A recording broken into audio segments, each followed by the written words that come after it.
Four lane করে লাভ নেই। দেখো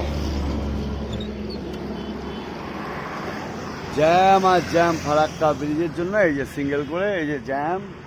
ড্রাইভাররা গরমে মরুক, ড্রাইভাররা বেঁচে থাকুক, জল থাক, খেয়ে বাঁচুক, কোনো ব্যাপার নেই।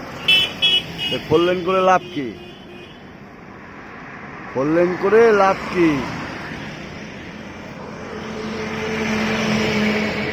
ফোর লেন করে কি লাভ হলো? যদি এইভাবে জ্যাম, ড্রাইভারদের যদি এইভাবে এই রোদের মধ্যে গরমে গাড়িতে কি করে বসবে মানুষ? রাস্তায় দুনিয়ার বেরিয়াল, কোনো মানে বেঙ্গলের প্রশাসনিক ব্যবস্থা এত খারাপ, মানে খারাপের থেকে বলা যায় কি নোংরা। পরিষ্কার বাংলা ভাষায় বলা যায় যে পুলিশ ব্যবস্থা, প্রশাসন ব্যবস্থা বেঙ্গলে একদম নোংরা। পুরো জ্যাম।